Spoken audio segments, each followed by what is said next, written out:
weltare ɓiɓɓe fulɓe anndu diine maɗa fedde heblo sukaɓe afrique weltare tv takkusan yoni to likseyba gorgolo to belendendi to ganki to wuuro djibi alpha to tulde baali to seyyena wuuro mawlo to seyyena gababi to wajjo bosoyaɓe to sinthiane bourdiouma to darou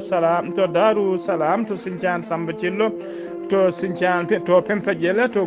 guurel o boy ko on takkusan juula ha e nder galle ceerno amadou tijane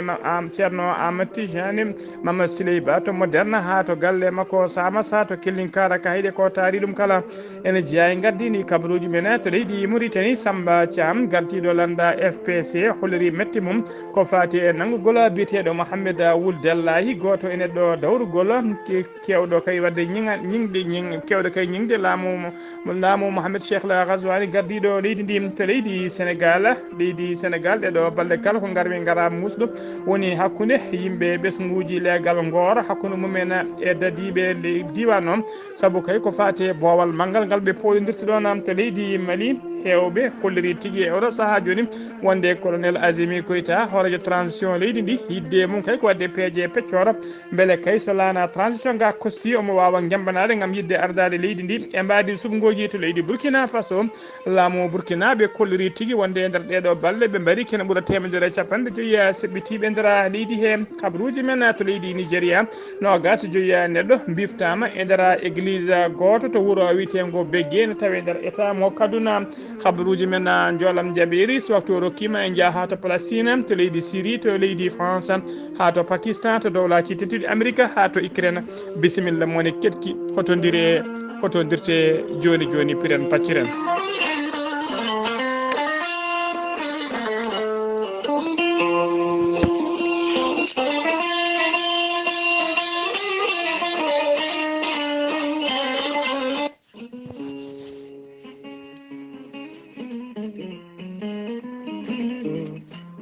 ceerno Djiby Sy ko wittiyanke leɗɗe ko safriyanke safaruji fina tawa ceerno Djiby Sy ko jaadiɗo ɓalawal e danawal kala ceerno Djiby Sy ko laabɗo reedu malaɗo wune mo Allah luɓiri hande gandal cafrowo ha sella ceerno Djiby Sy ne safra rafiji kewɗi ɗe jiida cirola wonduɓe kista fibrom ɗo gam sitte rewɓe ɗon koɓe sowade rewɓe dartoraɓe e rewɓe sattoraɓe dewle kala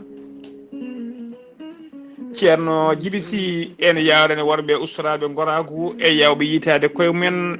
e on fannu kadi omo jogui leɗɗe biyeteɗe muuɗa hirda ko leɗɗe goraguɗe ƴettata joni jiɗɗa hoorema hano hannirta ni ceerno Djiby Sy ne jogui leɗɗe fannuji tati hen fannu goto so tawi a hutoriɓe ɗum sappo e tati rafini yalta ma ha laaɓa fannu ɗiɗaɓo so tawi a ƴettiɗen leɗɗe sappo e jeenayi rafini yalta ma ha laaɓa fannu tataɓo o waddete koye gawri samme walla gawri ndemiri so tawi a waɗino wirumani ko famdi kala temedere rafi ene yalta ma ha laaɓa ceerno Djiby Sy ne yawrani ɓenɓe arsigaji men kippi ceerno Djiby Sy ne jogui pegge usula bawɗe neldede kala leydi e kala continent ɓeydoje arsigaji e pirtoji dabaruji ceerno Djiby Sy ko laabɗo reedu malaɗo wune so tawi o yennama ka miskino safroma ha mbiya weng tawa hay mbuɗa yoɓani ceerno Djiby Sy ene yawrani ɓen wonduɓe rafiji yiiliɓe ha tampi ne jirli ha tampi jokkodire ceerno Djiby Sy joni mbiya alhamdulillah rabbil alamina ceerno Djiby Sy ko bawɗo listihara ko indema inde nene ma dokkatamo haala ko wone ma ha mbiya yoni so tawi noon ko tawteɓe nder leydi Mauritanie ko ujunere mbuɗu jugoyo waɗirte listihar dendagal leyɗele ñamoje franc CFA noon ko temedde nayyi woni 2000 francs kala jiɗɗo wadde listihar noon saɗa yiɗi neldude kalis waɗanede listihar ceerno Djiby Sy ne jogui numéro wave e numéro makko orange money ko 77 653 03 67 ceerno Djiby Sy ne tawi oɗo saaha joni e nder leydi Sénégal to wuro witengo Thile Boubacara kala jiɗɗo jokkodirde ceerno Djiby Sy so tawi koto leydi Sénégal 78 163 24 82 so tawi noon ko yimɓe hebde to banggue WhatsApp ko numéro makko leydi Mauritanie mbatta ko 00 222 47 22 80 84 ceerno Djiby Sy ne andine dendagal kilineɓe mum wonde base makko to nakchodne golle ne tawi ɗon miñi ko biyeteɗo Alassane Sy ceerno Alassane Sy numéro mum téléphone ko 32 62 04 99 ceerno Djiby Sy ko laaɓɗo reedu mallaɗo woni mbadden dando faade makko.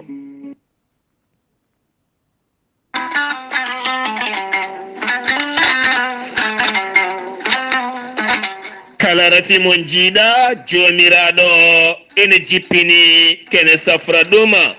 gorel teya ko haako moƴƴo iwruko en to korodinoro ari ko wallude en e safrude en ha moni kala yiito hen hoore muɗuma an joguiɗo AVC jogui karƴak ƴiƴam dogata e ɗaɗi muma neɗɗo tuƴiɗo ɓandu jaaɗoru ɓandu wuloru joguiɗo sukara koppi musoji koyɗe musoje sa jokkodire gorel teyya joni joni keɓa hen ko laaɓi a neɗɗo tuƴiɗo donkuɗo yaade jama ni juma ni jokkoyde enɗama jokkodire gorel teyya ko ha kono ha ko wargani ala rewam ala effet a wulnan ndiyam ma ha wula guitta ko jamireɗa mbaɗa hen ala sukara ala lamɗam ala nana aɗa yara no wirani jiitoɗa hen cellal ɓandu maɗa joni joni sa yiɗi hebde ko laaɓi e ko jangta e gorel teyya jahata koto site mabɓe internet a mbatta ko www.gorelteyya.com ma jangan hoore maɗa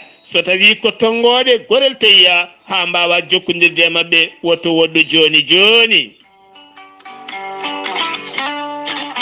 so tawi gonɗa koto leydi Mali Bamako jokkodirta koye Adama Alpha Ba mbatta ko 00223 79 23 74 88 so tawi gonɗa koto Touba jokkodirta koye Moussa Diagne 76 678 72 08 so tawi gonɗa koto Madina Gounas wuro teddungo jokkodirta koye Amadou Sambalo mbatta ko 78 119 00 65 so tawi gonɗa koto États-Unis de Amérique jokkodirta koye Abou Sow Kawral Fouta Business plus 1 34 77 01 56 77 so tawi gonɗa koto leydi France jokkodirta koye Haruna Ngayda 06 50 99 64 43 musidɓe tedduɓe gorel teyya e jeesemen dañen jama kettode kaburuji mon e ɗemngal pulaar Afrique, Asie, Europe, Amérique, Moyen-Orient, Océanie. Jam nyalle mon musidɓe tedduɓe eɗen goni e alarba sappo lewru duujal hitande ujunnaji ɗiɗi e nogas e tati habruji mon e ɗemgal pulaar e sowta he ko musidɗo mon sehli mon Ghalii Abuu Bah to karallagal ha mbawon yiide en to banggue nate ɓosoje ko miñi men sehli men Saydou Abou Bah hono mbiruɗen e gardidi kabruji men koto leydi Mauritanie puɗɗoɗen fedde witede yakare bagodina to Belgique walla ɓe mbiyade Belgique BYB ɓe juɓɓinino aseta ɓennuɗo ñalawma taw ko ñalawma pinal ñalawma ganni e ñalawma fina tawa ɗina on ñalawma noon eɓe keewi wadde ɗum kala hitande woni koɓe mbiyata journée culturelle ñalawma o noon ko yidde kay ko yidde ɓeydude ko wiyete solidarité woni nanggodiral e jokkodiral moƴƴal e juruma hakkude bagodinnaɓe kala ɓe juɓɓini ñalawma o noon koye ɓe juɓɓidini ñalawma o koye partenariat e commune taweteɗo e nder leydi Belgique on commune ne wiye commune mo XL mo Belgique koye mabɓe tigui ɓe kewi waddude on commune noon eɓe mbadde mum annama jumelage ni ɓen ɓe kewi waddude kala saaha ɓe kolliri noon ɓe kolliri noon ɗum ɗon oɗon ñalawma taw ko ñalawma pinal ɓe juɓɓini ɗum ko nder galle goto tawateɗo to legal biyetegal Mali Brana pelle kewɗe woni association taw ko Mauritanie naɓe e on fannu tawateɓe nder dongro Europe bismama kadi nottima hen bagodina yakare Belgique noon ko association tafaɗo gila 2009 woni hitande ujunnaji ɗiɗi e jeenayyi ala ko woni yidde mabɓe e fadare mabɓe kay so wona yidde ɓamtude e ƴellidde wuuro mabɓe bagodingo ɓe keewi noon ɓe keewi dardade noon ɓe keewi dillide noon koye banggue culturel e to banggue social hono hoorejo association hoorejo fedde nde biteɗo Saydou Ndiaya hollirini to banggue social noon ɓe kolori eɓe kewi mahade ko wate ko fayno école aji eɓe maha kadi walla fewnidde kalasuji jandi walla bonni e matade e fewnidde dispensaire uji to banggue culturel noon eɓe kewi juɓɓinde kala saaha ñalli baɗi ni henene hollirde culture fina tawa meɗen caggal leydi ko heeɓa hen kala noon kala koɓe mbawi hebde hen noon e ngaluji ɓe kolori wajete tigui koto bagodine gam ƴellidde kay fewnidde e made école aji e fewnidde dispensaire uji wuuro ngo ɓe kewi holliri noon ɓe kolli noon ɓe kewi tigui hebde ngaluji mabɓe noon koye soirée ji culturel ɗiɓe mbaɗi baɗi ni hennene walla kay piye mabɓe kamɓe wonɓe toon ɓe ɗeɓe kewi fiide e kala saaha walla kadi koɓe keɓata ballal ummorade e oɗon commune e biteɗo XL tawateɗo to Belgique eɗen jayde weltare ɓiɓɓe fulɓe andu diine ma ene wi on tan bravo jokke golle ene pewine yooɗi machallah habaruji men ɗemngal pulaar to leydi Mauritanie ha joni Mohamed Wul Abdallahi ko gardiɗo landa dawrugol taw ko landa lunda wiyete ka partie de vert ko neɗɗo gandiraɗo e kala saaha ñingde laamu ngu e wiide kayen wonde potal ala e leydi he ko laamu tigui arti leydi ndi ko laamu leññamagum kañumen gardi leydi o heewi tigui ñingde kala saaha ko Mohamed Cheikh El Ghazouani hoorejo leydi ndi o nanggama noon guila talata hanki sanga 4h du matin to boowal laade diwoje ngal tumsi to noccode e saaha kay o yinno ƴettude laana makko on diwoka faade caggal leydi en ganda noon hol leydi nde o yinno yaade e holko wonno muujibo voyage o Samba Thiam noon ko kañum woni mawɗo landa wiyete kam FPC kañum kadi gembi oɗo saaha joni wonde yidde wonde sarɗiyanke e dow landa wiyete ka CVE VA to nakshota wasten kanko Samba Thiam noon o holiri mette makko mawɗi no feewi e nanggugol oɗo biteɗo Dellahi o ɓuuri Dellahi o yerima laamu ngu noon nde woppittamo ko ɓuuri yawde e yaccade Samba Thiam holliri wonde wula Dellahi ene jeeya ka yimɓe seeɗa tawi ko yimɓe dawrugol susɓe kay sasɓe huccidde laamu ngu ene ñiŋa ɗum ene holla tigui wonde potal ala e leydi he namdade kala saaha nde leñam gasata e leydi haala ɓiɓɓe leydi ndi kala ponde hono makko hewani to banggue yimɓe dawrugol e nder leydi he Samba Thiam holliri e oɗo saaha joni mo landaji leydi ndi woni tigui ruma jarriba nanggude hen kay woni campagne électorale nanggude hen gardiɗo landa dawrugol e ɗum holliri tan wonde oɗo saaha joni démocratie o ɓendani e nder leydi he ɗum noon wona kongoɗam ko konngudi Samba Thiam gardiɗo kaɗo landa wiyete ka FPC ha joni kabaruji men ɗemngal pulaar to leydi Sénégal ha joni kitoy paden jen to ngor noon ngam ngor noon oɗo saaha kala ngor woni tigui ko woni ko pele mawɗo garmi garaji musɗi wonno hakkude dadiɓe hakkude mumen e sukaɓe leegal ngal waɗi noon wiɓe waɗi mayɓe tato ɓe hen mbi ko mayɓe ɗiɗo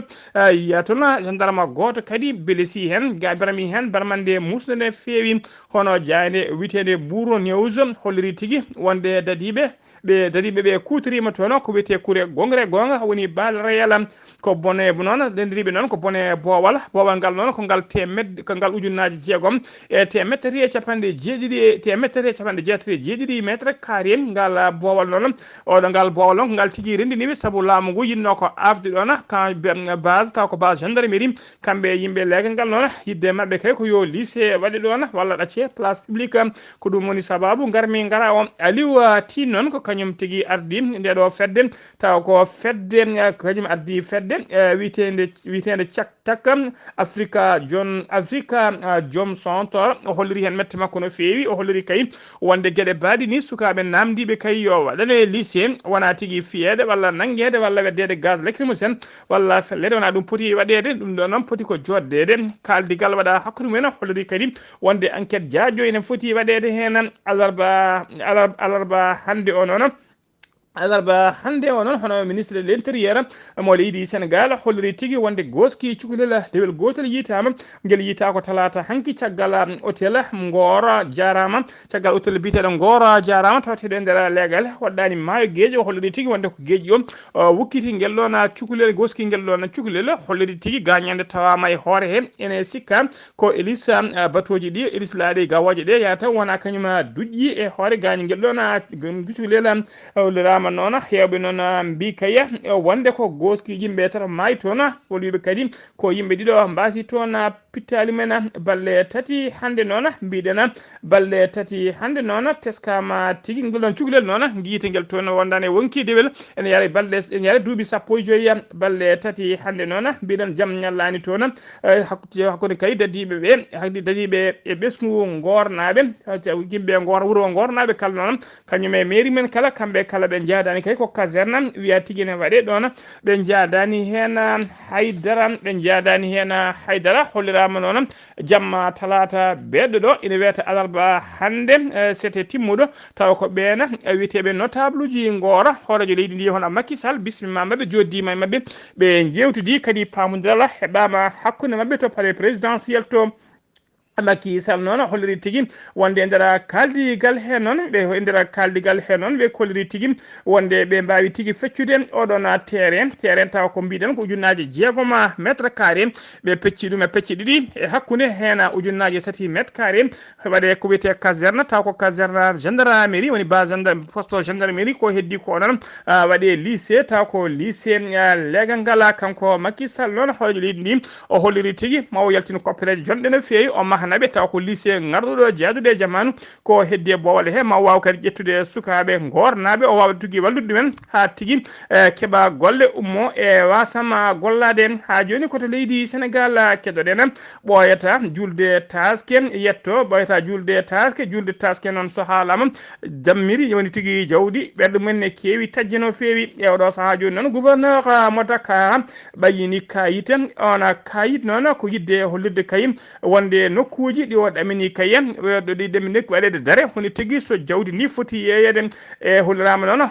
hono noon kalfinaɗo ko fate élevage holliri tigui wonde leydi Sénégal hitande hikka nde eɓe cohli temedde 6 ujunere taw ko layye e nder leydi Sénégal kala taw hen temedde 250 ujunere layya ko nder wuuro Dakar gotana mbiɗen gouverneur ɓayini kayit guila ñande 5 lewru mai hollirde kayit o noon ko hollirde nokkuji yewɗo saaha joni ɗiɓe dammiri foti yeyede woni to dammiri foti yeyede so tawi noon ko nder département mo Dakar arrondissement mo Grand Dakar o holliri tigui holliri ko ɗiɗo nokkuji nayyi walla ɗiɗo nokkuji 6 walla 7 ɗi o holliri hen nokku goto nokku gadano ko terminus taweteɗo to rond point liberté 5 nokku ɗiɗaɓo o ko corniche HLM parcours sportif so tawi ko nokku tataɓo ko terrain plein boulevard Cheikh Ahmadou Bamba tugui kay to wiyete HLM 3 ha yetti to wiyete Raya so tawi ko nokku nayaɓo o ko terre plein boulevard Cheikh Ahmadou Bamba tugui kay to wiyete Fouta Toro ha yetto to wiyete place des citoyens so tawi ko nokku jeeyaɓo ko Maris Dé face kayem face Maris Dé fade bergerie Khadimour Rasoul so tawi ko nokku jeegaɓimo o noon ko terrain agression mo liberté 6 so tawi ko nokku jeeɗiɓi o noon ko espace moɓe mbiyata espace cité sur le terrain de basketball mo liberté 2 ko ɗon woni nokku jeeɗiɓi o so tawi noon ko so tawi ko arrondissement mo Almadi ɗin noon ko nokkuji 6 cuɓa ɗin nokkuji 6 nokku gadano ko Yoff Linguére face restaurant Grand Bassam so tawi ko nokku ɗiɗaɓo o noon ko Ngor Tali Boubès fayi terminus bis tata so tawi ko nokku tataɓo o noon ko lawol kay fade base aérienne de Ouakam to ɓe mbiyata GAS so tawi ko nokku nayɓi ko Yoff to ɓe mbiyata Yoff Ndegane so tawi noon ko nokku joyaɓi ko Sicap Karaka terrain en face face école Massara so tawi non ko nokkuji bi won ko be mbiyata devanture mosquée Nora Foire ko don tigi woni to damiri ndi yeyete so tawi ko to Dakar Plateau to ne ko nokkuji ko dido nokkuji tati walla nayi woni ko cuba dina nokkuji non woni to be mbiyata ale Fass Medina hakkunde obselique faade to witen saham so Parcelles Assainies so tawi ko nokkude bo non ko boulevard ko Bowal faade kaya route nationale sara école Grand Médine so tawi ko nokku tata bijo non ko parc stade Léopold Sédar Senghor so tawi ko nokku nayi bo non ko to be mbiyata CICS ko don woni to namiri yeten so tawi non ko to Guédiawaye ko dido nokkuji tati woni cubadi nokku gadano on ko terrain hamode caggal jeere gela tappe so tawi ko nokku didabo ko espace tawatedo sara service eaux et forêt so tawi ko nokku tati bi wonon ko espace gondo to face mairie face mairie e fite mairie e nyaren limamullah so tawi non ko to nokku Kermassar so Kermassar non ko dido nokkuji nayya woni cubade to be mbiyata foray Kermassar nokku didabo ko Malika cité Sonatel nokku tatabo ko rond point face à face police Jaksaw nokku nayabo ko terrain yembal asekna waddani police to be mbiyata police waddani police sara waddani police so tawi non ko to Pikine ko dido nokkuji woni cubadi hono to be mbiyata nokku mobe mbiyata donc petit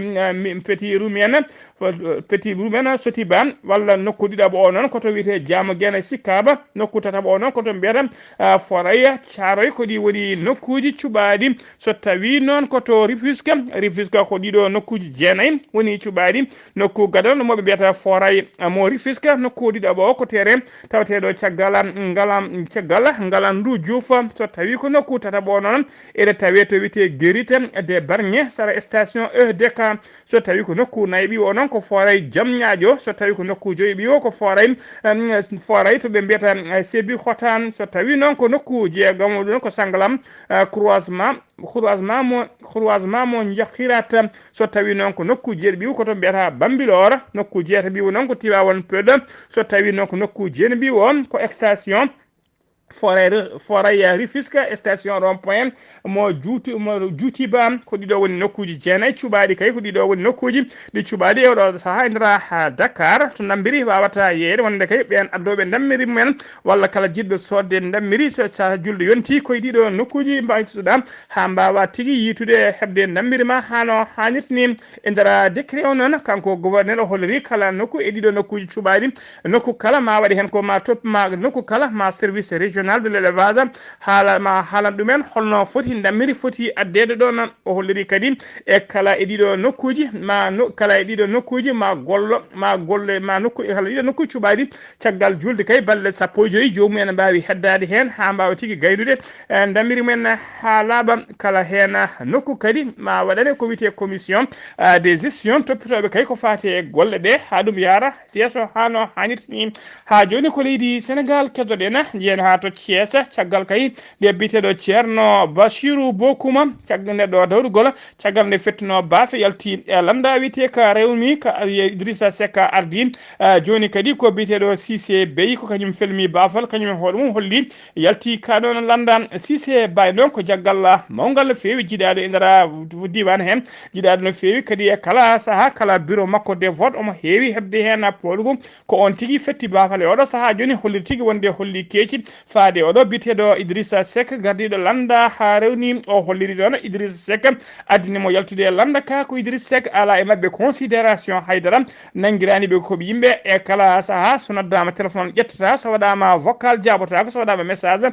lirata ɗum noon ala e mabɓe ɗum noon ko saabi oɗo saaha joni kamɓene ɓe duñi baafe ɓe mbawi yaltude e kaɗon landa kanko biteɗo kanko noon biteɗo Cissé Bey noon holliri tigui wonde oɗo saaha joni tafi mouvement makko taw ko mouvement dawrukol on mouvement wite ko an taksawu Thiès ak Cissé Bey ko noon landa ka wite omo waɗi erago noon kala kay jeeyaɗo e landa rewmi so tawi kayne andi yitaki e hoore mum ene jogui musalla landa ka yo ar yo umoy ka landa wawa arde tawtudemo e mouvement makko ɓe mbawa rindude ɓe gollo ha leydi ndi ɓamto hano hannirtini ha joni kabaruji men ɗemngal pulaar to leydi Sénégal ha joni jen ha to Kaolack noon ko ceernajo biteɗo Serigne Keman noon e complice mum woni gollidiɗo mum on nene wiye Serigne Lampa kañumen mbiya teeɓa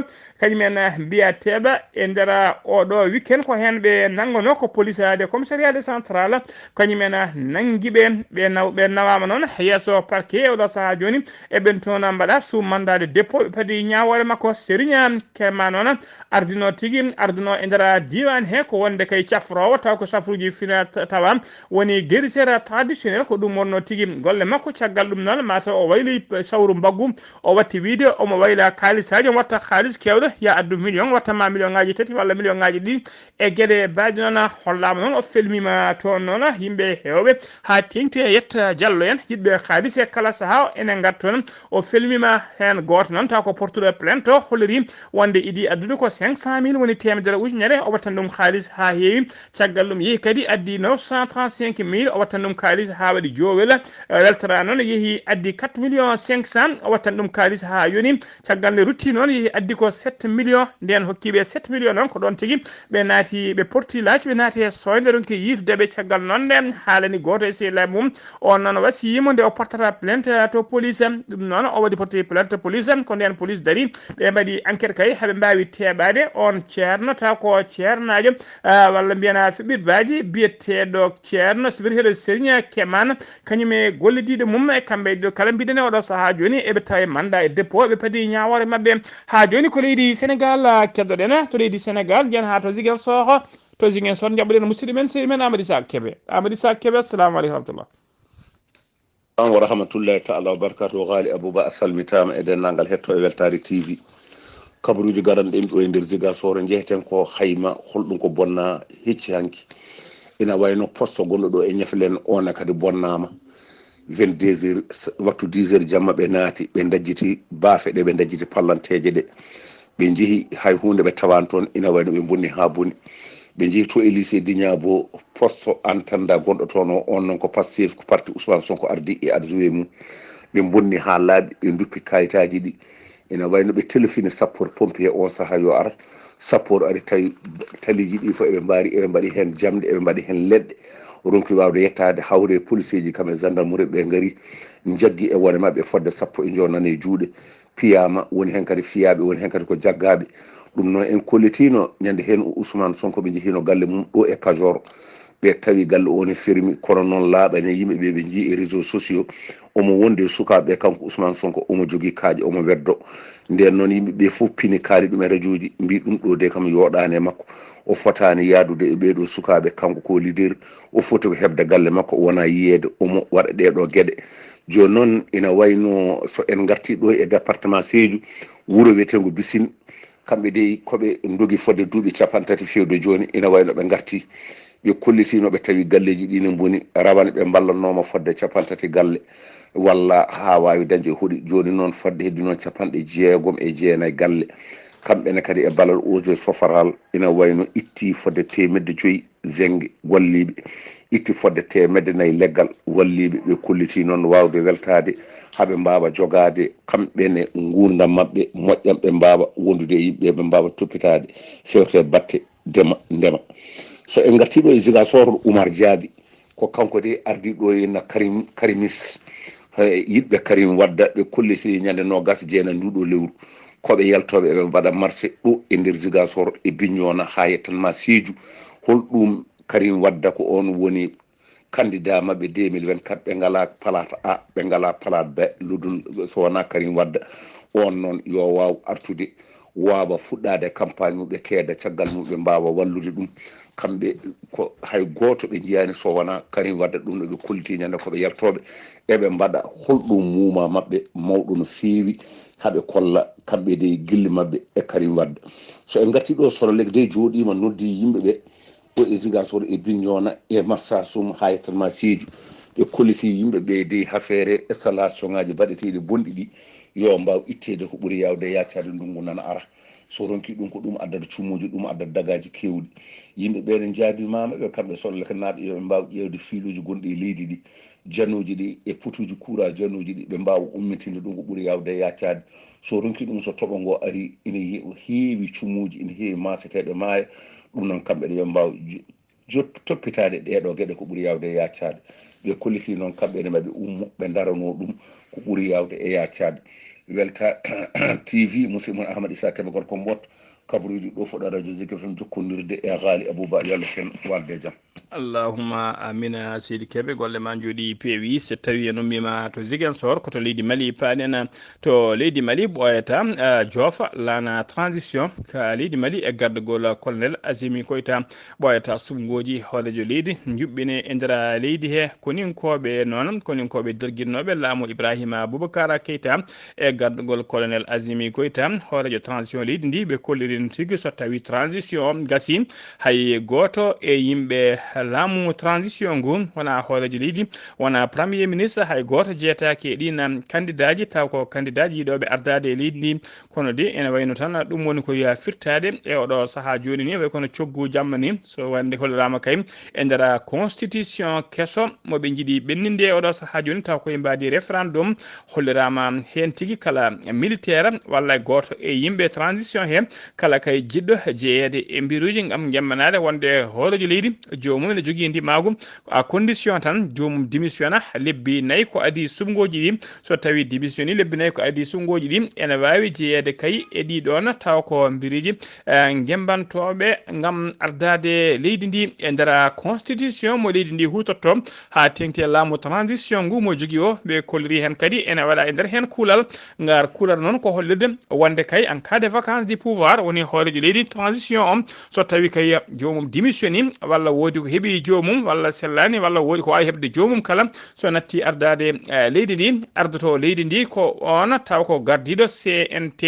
gardiɗo CNT woni tigui gardiɗo CNT kañuma lomtoto hoolejo leydi e ndina mbadi ene anda noon e oɗo saaha joni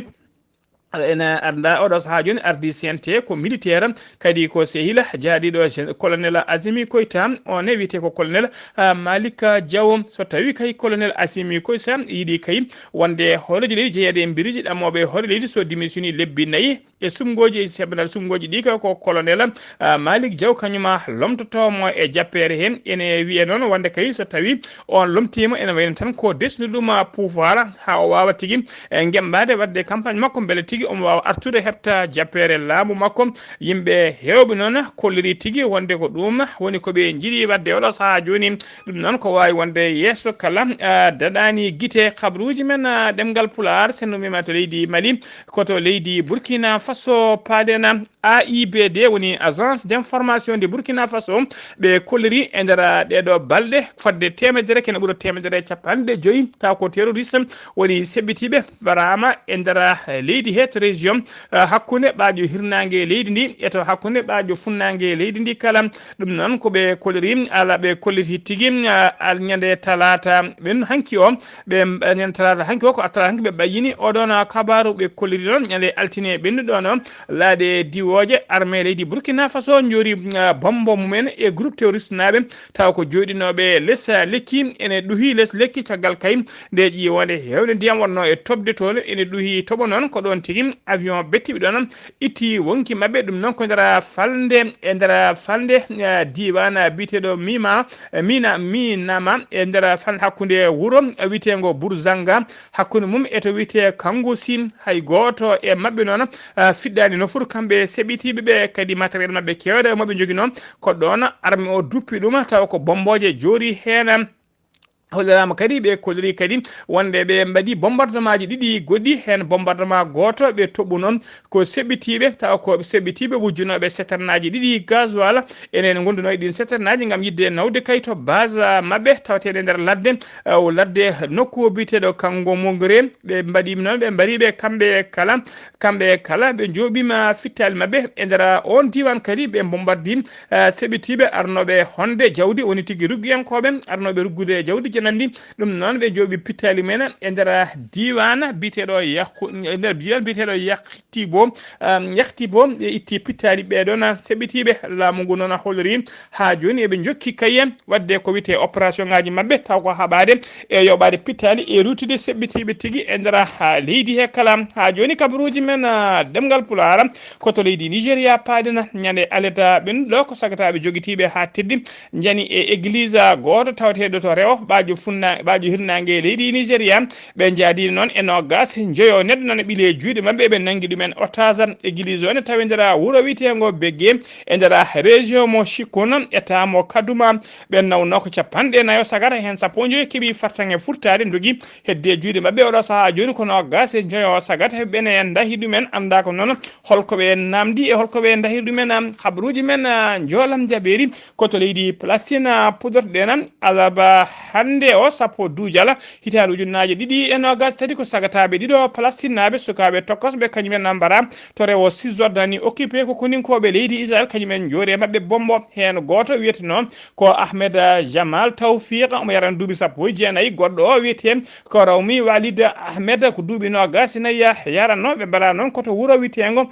koto wuuro witego Gabatiqiya wuuro noon wuuro tawtego wuuro wongo wuuro noon tawte tigui tawte ko salam wiyete génie to rewo Cisjordanie occupé koto leydi Syrie paɗen roi Salman kañum ardi leydi Arabie Saoudite kananke mo leydi Arabie Saoudite ɗamiɓe kay yuɓɓinde ko fate fedde wiyete batu wiyetegu sommet araba o bismima kanko roi Salman o bismima Bashar al-Assad horejo leydi Syrie nde wawa tigui arde tawtorede oɗon sommet woni batu fedde leyɗe araba ɗamini yuɓɓinde ñande sappo e jeenayyi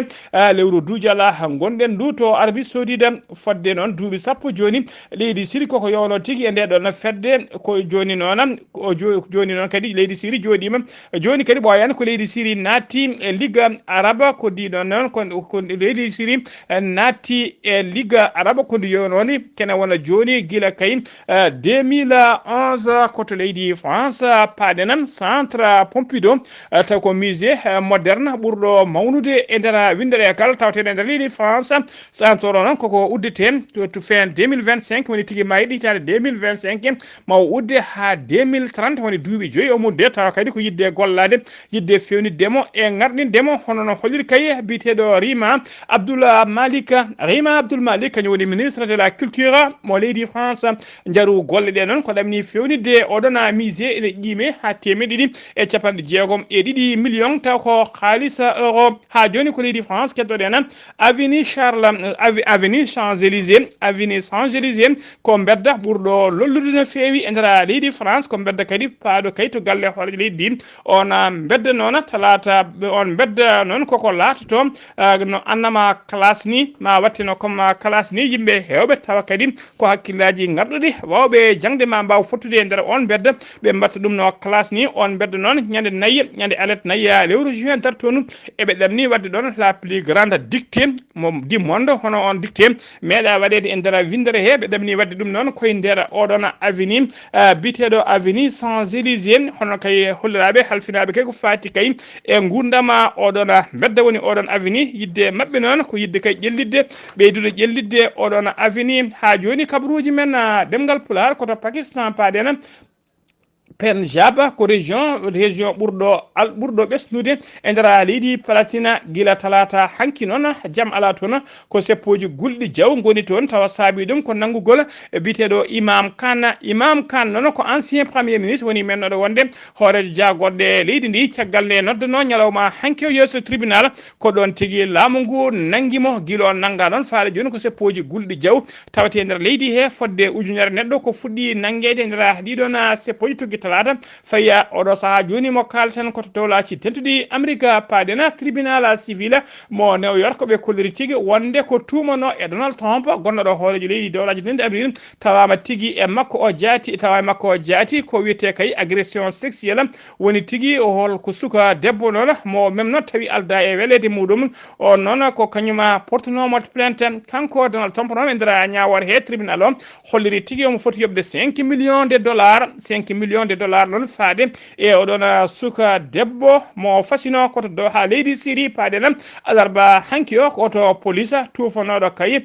bombo kañuma fetti e nder commissariat mo Barzene to Damas lamorgo leydi ndi waɗi noon barmuɓe hen joyom hen goto ko officier nayo heddiɓe kala ko police ji ɗi martabuji tokkosi fedde état islamique noon seɓɓitiɓe mbayli kañumen jeytima wonde ko kañumen mbaɗi janggo ngu koto leydi Ukraine paɗen Arman Solden jaro duuɓi 31 ko jayniyanke agence de presse française kañum tigui